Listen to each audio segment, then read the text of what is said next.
Wednesday, August 5th, 2020. In 5, 4, 3, 2, and 1.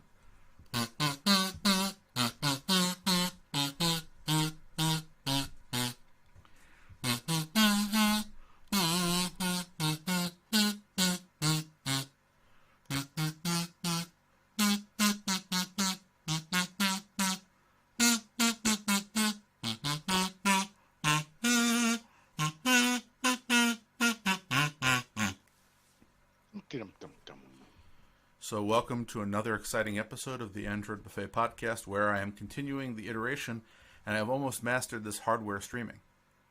Ooh. I think. No one's complained because, as far as I can tell, even though I've gone through all of this effort to ensure that there is a live stream, nobody's actually watching it. Well, maybe.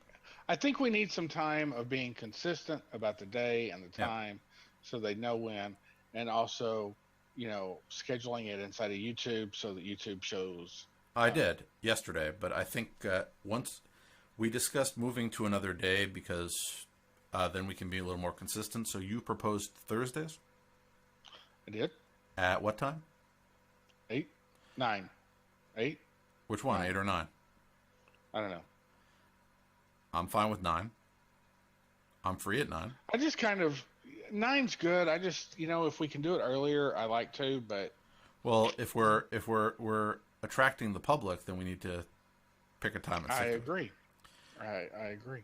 So again, we can always change it, but I would say let's try for 9, your original choice. I'll put it on the calendar. I'll send out the appropriate smoke screens, and we'll see what happens. Smoke screens or smoke signals? Well, I want a smoke screen so that nobody can see me while I'm sending out the smoke signals. But I will send out all the appropriate notices, and then we will see if people want to give us feedback on alternative recording days or times. But I would not mind a live studio audience. That then I can continue my iteration. Because you remember, I do have an iteration going here. So I have. Yes, you do. So what is different this week than last week? This is just an iteration of what I did last week. Next, I have ordered the HDMI inserter so that the HDMI audio will go directly into from the mixing board into the system instead of me having to sort of patch it. Unfortunately, it's been delayed. It's being delivered by a private automobile. I asked somebody to stop, since I'm not going to my apartment, I asked somebody who was coming up here to stop by and pick up the box for me. But they won't get here till tomorrow. If I'd sent it here, it wouldn't be here for 3 weeks. Still faster. So, yeah, my package just shipped for all the things that I ordered in July. Amazon just sort of bulks them up. And anyway. So, I am broadcasting, and this week, I'm actually showing the show notes on the screen on the YouTube display. So if you look now, you would be able to follow along with the show notes. And you can comment. Cool. You can comment in the live chat as 0 of our viewers are doing. Anyway, I feel like I should just start a video podcast just because I've now invested in this whole thing to get it working. Not this podcast, but I should figure out something to do with video. Anyway, moving along. No home automation news. It was something of a busy week. I had to go to New Jersey. Otherwise known as the hot zone, where Murph lives. Yeah. I was very scared. I crossed the border. I had to have all of my personal protective equipment, and then I snuck back across the border before they established the checkpoints. I hope you're joking. Which part? That I snuck across? Checkpoints. Oh, you didn't hear? New York City is going to have randomly moving checkpoints for people entering the city. Why? Because we're doing better than some other people. Or at the very least, we're doing better than 34 states. Okay. I'm not a big fan of our mayor, so what can I say? Sure. An 8% fatality rate. I don't know if I'd call that better. Everything's relative. But either way, I'm not there, so I will have to pass through a checkpoint to enter New York City, I guess. So Tell them you're coming from Florida. I'm not. Right, but tell them that anyway. Why? You want them to make me sign a form saying I'll stay in my house for 14 days? Which I would have done. Is that what they do? Yeah, pretty much. Oh. What do you think they do? I don't know. My wife thought they might arrest you and put you in a hotel and make you pay for the hotel for 2 weeks. No, but they do have that option. They'll give you the quarantine rate. What's the quarantine rate? Is it cheap? I don't know. I don't want to find out. Huh. So some interesting news from this week. Google One now has some free features. So this is the Google device storage backup unification thing that they came up with. Right. That I can't use because I have a G Suite account. Yeah. Yeah, it's always nice that continually personal accounts get things before. Well, we have discussed why. Yeah, no, I'm just saying that I always mention it. Now, on the other hand, technically my G Suite account is free because I'm not paying for it. So I'm still grandfathered in when they're giving out a limited number of them. Yep. So I can't really complain. The free service that you normally charge a lot more money for doesn't give me the same benefits as the other free service that you don't charge any money for. Yes. And for those of you who haven't been listening long enough, the whole reason why the free accounts get it is because the people who are paying for it want more stability. So they're going to put it on the Gmail account so that they can work out the bugs for people who aren't paying for it and can't complain about it, and before they give it to the people for whom they have to provide an SLA. Yep. And moving along, Google apparently, and I'll say allegedly, wants Samsung to kill Bixby in the Galaxy App Store. This story in the show notes. I'm trying to be better about this because now that I have the screen up where I'm broadcasting the actual article, I'm trying to be better. So this story is from Ars Technica that I've linked to in the show notes, and Ron Amadio. I'm going to start trying to give people credit when I remember. So, well, I think it's not just Google that wants this. I think every user of Bixby wants them to stop. What about the Galaxy App Store? And what about the duplicate apps? So apps that are essentially duplicative with Google apps. I think I'm in favor of killing Bixby. Nobody likes the thing, but right. Some of the Samsung apps I hear are pretty good. As long as you're okay with ads in them. Well, I was talking about the features, not necessarily the ads, unless you consider the ads to be a feature. Not particularly. I don't. Yeah, but there are some things that those apps do that the regular Google apps don't do. And a lot of times, it's the third parties that have put in features that have later been copied by mainline Google. That's fair enough. So again... but they could easily make those applications available on non-Samsung or in the Play Store. Yeah, and even limit them to Samsung devices. They could. Yeah, so essentially the story reports, even though Google apparently denied it, that they are willing to open up their wallet and pay Samsung to kill all those things. Hey, if Samsung's willing to take the money, then I say perfectly legal. Yep. Apparently more reliable cast control is coming to the Google Home app. And I would like this because I was doing some casting recently. And I had some trouble.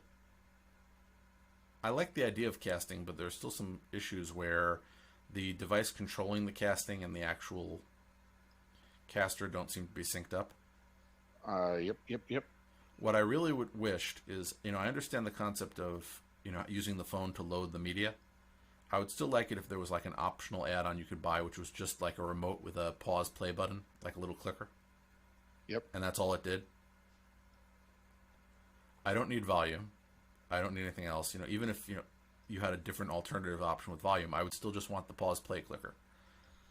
So essentially, I key up what I want to watch on my phone. I tell it to play to the device, and that after that, it's just if I want to stop it, I can just press a physical hardware button.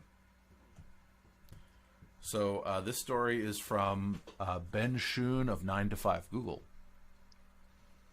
See how much better I'm getting at these attributions? Good. I'm working on it. I'm trying to enhance the quality of the program. So this story says persistent volume changes. So your Chromecast will no longer reset its volume after every reboot.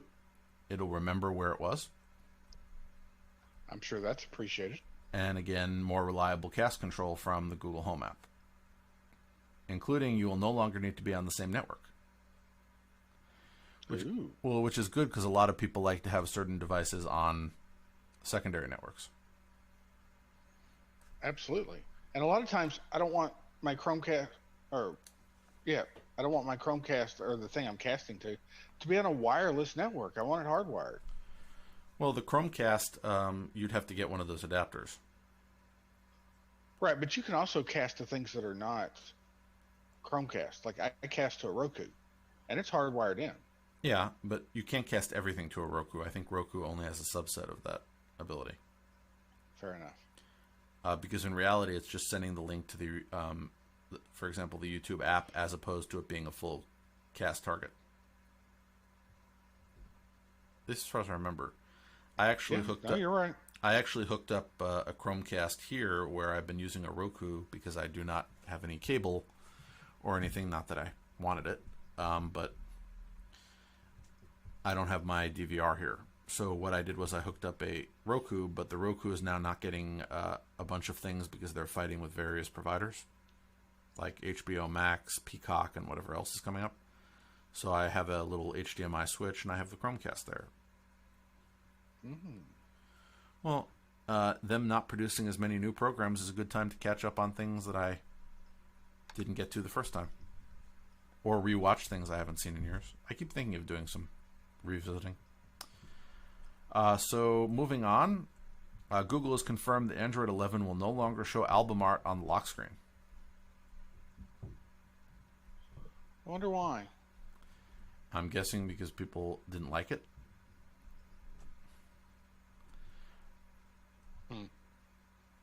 Well, again, I don't think that's it. I wonder if they have to pay royalties or something. I doubt it. But I'm sure there may be a third-party way to do it. It just may not be part of the OS.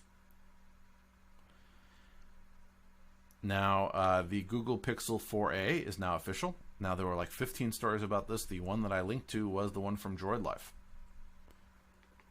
written by Kellen. So the new Pixel 4a, and I don't normally talk about hardware, but I often make an exception for Pixel, is going to be $349. Yep, it's a mid-range phone, which is nice. And it is, spec-wise, it is comparable to the 4, because it's been such a long time since the 4 came out. But the A models have actually been pretty good in terms of what they seem to be. Value? What was that? Value? Value and specs. So the specs on them aren't bad. I think we're getting spoiled on specs. That's good. True. Fair enough. So the next thing in our rundown is an opinion piece from Android Central, written by the forums. Do you still use a Wear OS smartwatch in 2020? Jerry, I know the answer is no. Correctamundo. But some of the other comments were, does it have to be Android Wear? Samsung Active, too, should be within your budget. So essentially, there were people who were in favor of your Samsung Watch as an alternative. Works out really nice. Yeah, I agree. But again, I realized that I left my watch at home when I was there, and I don't usually wear a watch inside the house. So since I haven't been going about my normal daily business, it's been less necessary. That makes sense. Yeah. Well, again, I would often wear my watch in the office because I would get notifications, and it was a very socially acceptable way to keep track of what was going on without looking at my phone. But nobody sees me, so now I don't have to be socially acceptable. It's funny. By the way, in case anybody from my place of business has been secretly listening to this podcast for the last decade or so, even though I don't think anybody there knows I do it, no, I am not constantly looking at my phone while I'm working. I actually work. I have proof. Via accomplished task? Exactly. I'm just stating that. There used to be somebody in my office who thought that anytime I got up, it meant that I wasn't working. And they could always see when I got up because my head was taller than the cubicle walls. And yeah. Oh, whatever. I crouched a lot. Anyway, moving along. So the official Android blog released a story on instantly share files with people around you with Nearby Share. So this has been rumored and talked about before. It's a service that allows you to instantly share files, links, pictures, and more with people who are physically around you while protecting your privacy. So what better time to release a Nearby Share thing than when we're supposed to stay far away from each other? Well, there's also, you can share things with Chromebooks. Yeah. And I think that could be, even if you're just a single person, that seems like it might be useful. Yeah. But that's in the coming months. It will work with Chromebooks. It does not yet work with Chromebooks. Well, right now it's just Android 11, right? No, back to Android 6. Yeah. Wow. It's back to Android 6. But, sort of the point is, I'm sure they were working on this for a long time. It's just not necessarily the best time to release it. But when would there be a good time in the near future? I just hope it works from at least 6 feet away. Well, if I have to go up close enough to a person to touch their phone, then I'm too close to them. From Android Police, and author Corbin Davenport, who apparently has taken a profile picture of him and his mask. Mozilla's next generation Firefox hits stable after a year of previews, but it does not have full extension support. So instead of allowing people to continue to run the older version in parallel that has some of those features, they essentially have decided that this is now stable despite the fact that only some extensions are available. Well, it's still pretty impressive that they have some extensions working. Yep. And I have not gotten this yet. But we'll see. Nor I. But we'll see what happens. It looks nice in the pictures. It's very pretty. And again, I could live without some extensions. Some of the ones I like are on the list. If you are a Chrome user, a more secure and convenient autofill is coming to Chrome, and it uses biometrics. This is from, of course, the Chromium blog, where you can confirm your credit cards with biometrics. Namely, you can autofill in your credit card and confirm that you are allowed to do that by using your fingerprint or other biometric data. And this uses the Web3C standard WebAuthn. WebAuthn. Yeah. That's funny. That's the name of the standard. WebAuthn. You also get touch to fill for passwords. That's if you store your passwords in Chrome. Which I don't. Right. And LastPass does not always work well with Firefox. The Android one, even the extension gave me a hard time. But now I don't have to worry because there's no extension support. If you are a Google Voice user and still using the legacy Google Voice site, that site is shutting down. To change my voice or set up voice match, open the Google Home app and tap the account icon. Tap Settings or More Settings, then Assistant. Then tap Assistant Voice or Voice Match. Sorry, I didn't want to interrupt him. It seemed rude. Nobody likes to be interrupted. Yeah. So if you are a library user, it was another interesting thing that I was not aware of. This story came again from Android Police, and Ryan Hager apparently there's an app called Canopy, which I was not familiar with, that allows you to watch some movies, and as long as you authenticate with your library card. Well, I guess it makes sense. You can't go to the library much anymore, so I like it. Well, I don't know what's worth watching on there. I didn't look, but they seem to have apps for major platforms. It seemed like an interesting thing. And again, I know people are looking for things to do in their social isolation. And watching TV is always a good thing. Yeah, I've been rewatching old programs. I don't know why. There are plenty of new programs that I never saw, but I'm rewatching old programs that I saw but have no recollection of the details of. Really? No, I remember. I'm not saying I don't remember, who the characters were. I'm saying I do not remember what happens in half of these episodes. Cool. Maybe I wasn't paying close enough attention the first time. I'm doing that with, funnily enough, I'm doing the same thing. I'm going through Hustle right now. Right now, I am going through the TV show Hustle. Okay. It's a good British show. I'll get there eventually. I have a whole stack of stuff that I've been meaning to go through. I thought about rewatching Star Trek.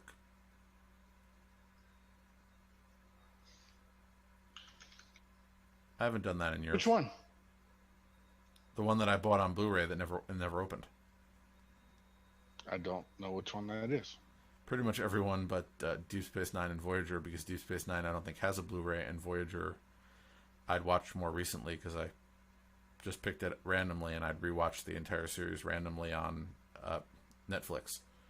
But I like the physical media because there's usually some nice extras. I usually wait for a sale.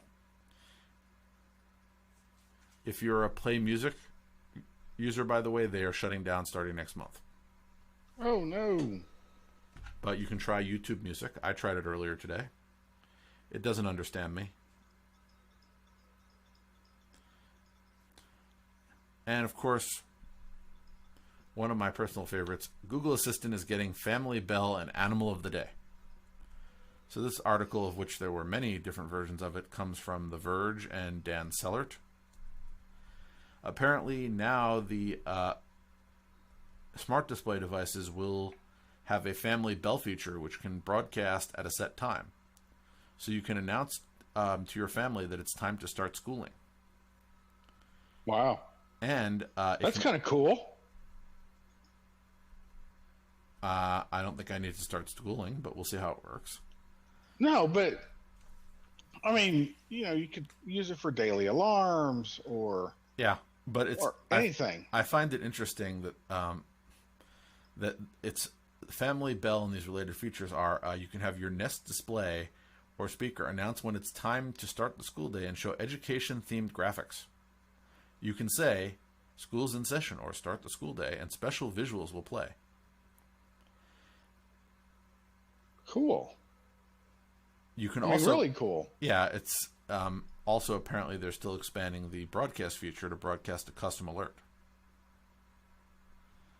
So I mentioned that I was doing something like this with Home Assistant. I was broadcasting noises to the various devices in order to make alerts.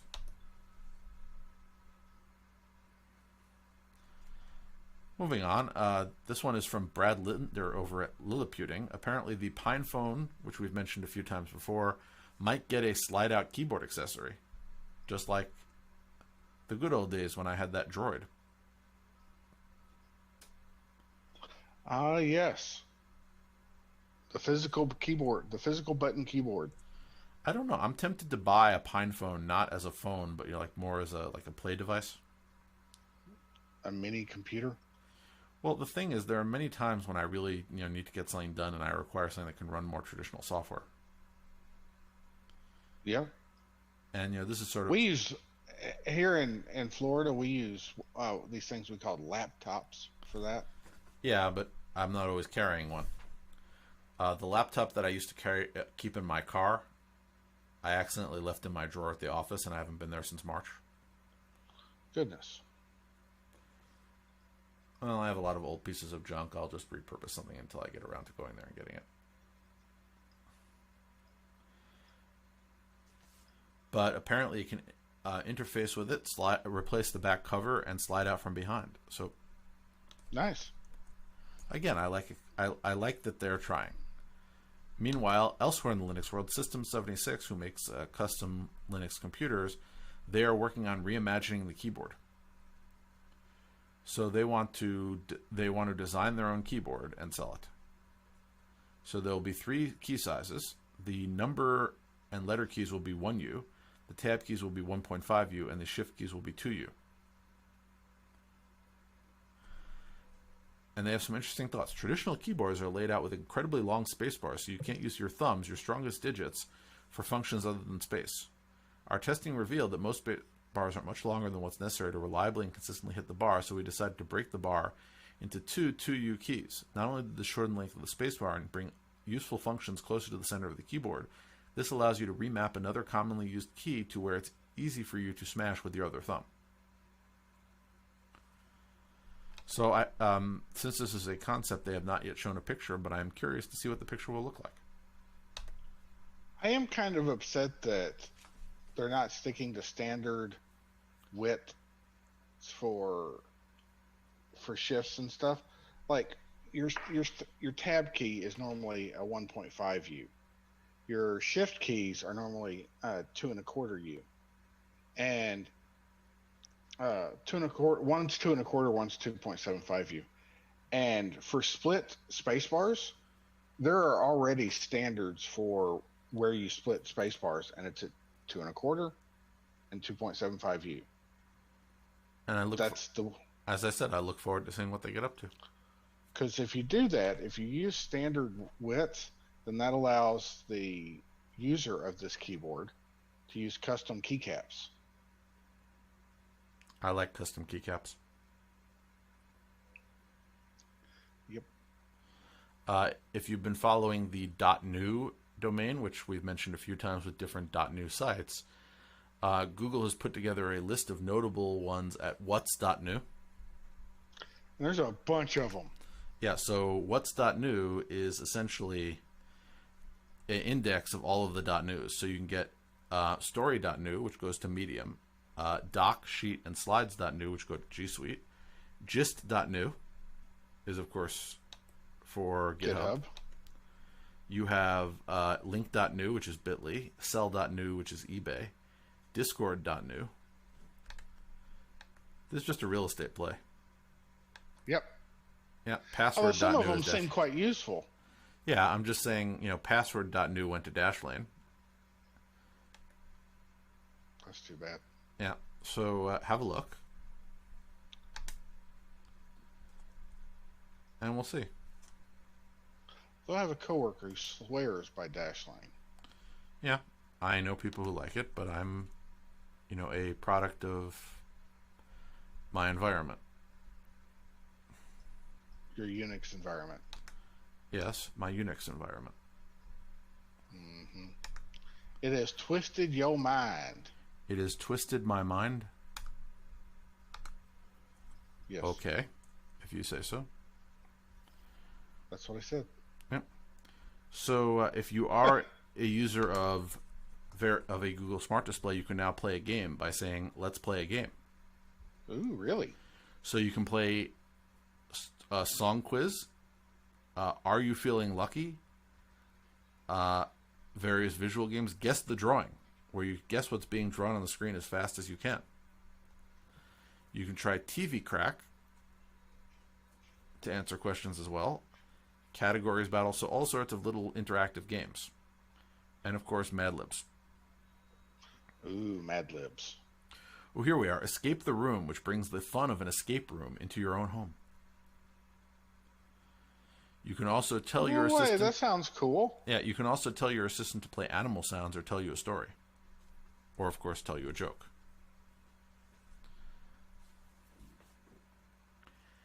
I like it.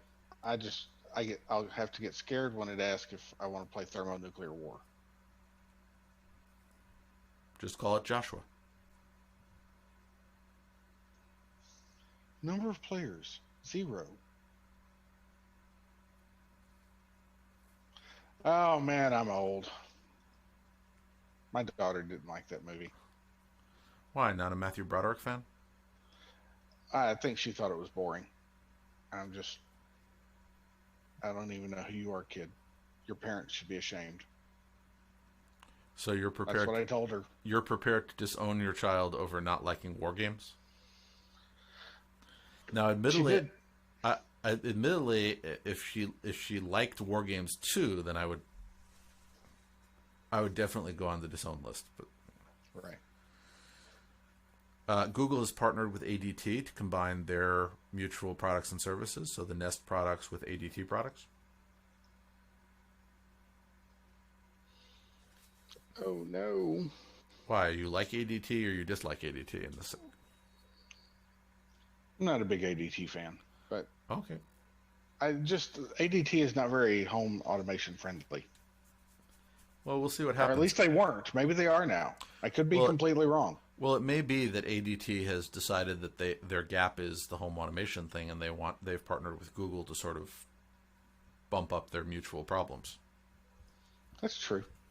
Sometimes companies get together and they create this thing called synergy. Is that the app you use to share a mouse between computers? No, in this context, synergy would be where two companies each have complementary strengths that come together to form a compelling use case. Ah, the whole greater than the sum of the parts type of thing. Yeah. And Dish has acquired Ting Mobile. Sure, because that makes any sense whatsoever. Well, let's see. Dish is working on mobile. If this was part of the Sprint T-Mobile thing, that Dish acquired Boost and access to T-Mobile's network in order to get the approval for the merger with Sprint. So they've now purchased Ting from Tucows, and apparently Tucows is going to still be involved in some sort of management to power it. So Tucows is essentially going to continue to run Ting, but Ting is going to be owned by Dish, and it's going to essentially be the Dish network. So that's interesting.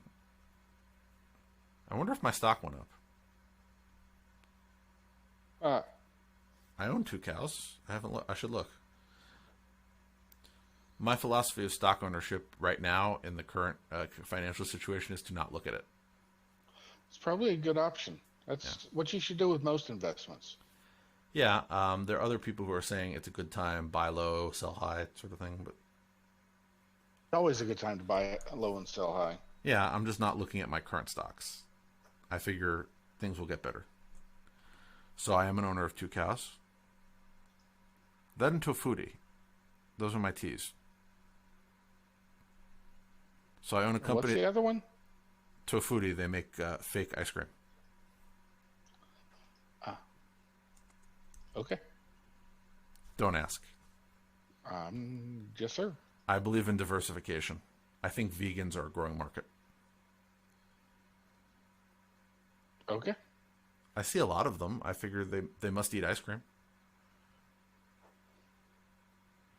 They must want sour cream.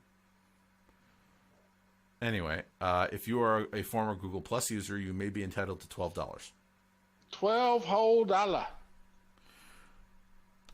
Did you get an offer? I had a Google Plus account. I did have a Google Plus account. No. So I didn't get an offer either. So I'm not eligible for my payout for my portion of the $7.5 million class action lawsuit. $7.5 million from Google. That's just hilarious. Yep. So that brings us to the end of the show notes. So what do you think of this idea of having these show notes on the screen and me showing the articles that they're related to as we talk about them? I like it. Have you been watching? No. Okay. That would distract me. Okay. By the way, but I will watch it later. I knew you were not watching because we have zero live viewers. So if anybody has any feedback about this whole thing, we gave it a shot, and I'm willing to continue giving it a shot. It just at some point I want to see that somebody is regularly tuning in. Otherwise, we have to. I think we need to establish consistency and reliability first. I'm not giving up yet. I'm just saying I'm saying there will be a point at which we might give up. Sure. We have not reached that point yet. Also, I do have some. I mean, we live stream audio wise for a while. Yeah, a while back, right? Yeah, we had a little trouble with that. Namely, the same thing, attendance. It's all right. Yeah, so we'll see. In the short term, I am going to give you a logo update. There has been a mock-up made of the new logo. Ooh. There's still Are you some. impressed? Well, there was one thing that was a major change. Okay. In order to represent 10 years of logoing, in the new version of the logo, we've switched places. Oh, that's crazy talk. So you are on the right now, and I'm on the left. Okay. I like being on the right. I am on the right. You've been on the right for years. When I do the audio mixing, you're in the right channel, I'm in the left channel, and then I merge them back down in post. So you've been right for years. But there was a whole reasoning behind it, but I thought it would be a nice change. So the logo looks substantially the same, except for the fact that if you compare it to the old logo, the two of us are in the opposite position. So it looks new while looking old. I approve. Yes, I also saw a mock-up of your bald head. Yes. When the final draft comes back, I will show it to you. Then we can make swag. Ooh, swag, you say? Well, I had the idea that I should make up. I did make one years ago that I never sent out to anyone. I should make up an updated Android Buffet coffee mug and then aim a camera at it, and cut to the Android Buffet mug cam. I think you should stream that 24/7. Who would tune in to an Android Buffet mug cam? I don't know. That's another thing to see if people want to comment on. I'm just saying. I mean, why not? Well, I do have a very small, like $30 streaming camera coming here. But because I want to add to my weather station a weather cam, so I need a cheap camera that I can point at nothing. So the goal of the camera is that nobody is seen on it, that it is not pointed at any people, that it just shows what the weather conditions look like, which is going to be really hard to find a place where nobody will regularly walk past this camera. Can you go to the roof and point it up? I'm not going to the roof. I don't like heights. No, once I have the camera all figured out, and once it has a stream, what I wanted to do was sort of like take the periodic snapshots and then say, okay, this is what the weather condition looks like. Mm-hmm. I keep iterating on the whole weather thing, as you know. You like to iterate. It works. It does. See, we have a video presentation. We have live streaming audio over YouTube. And I know you've been recording the entire podcast, right? I have. Okay, so we're set with everything. We are. So that final bit of housekeeping to remind everybody, we will be doing the show live for the foreseeable future at 9. I will put up the YouTube advertisement, and we're going to try to do Thursdays from now on in order to have some consistency. Yay! I like consistency. Consistency is hard. Yeah, but I'm working on it. That's why I like hardware. We've had this conversation where the reason why I tend to try to find hardware to do the production is that means it's consistent and it's not subject to whatever I'm tinkering with. So once I get the hardware stable, it means that unless I'm moving to a different location temporarily, then it's going to be consistent. Even if I am, all this stuff is movable. The hardware streamer that I'm using for this is about the size of two decks of cards, give or take, and could easily fit in a suitcase.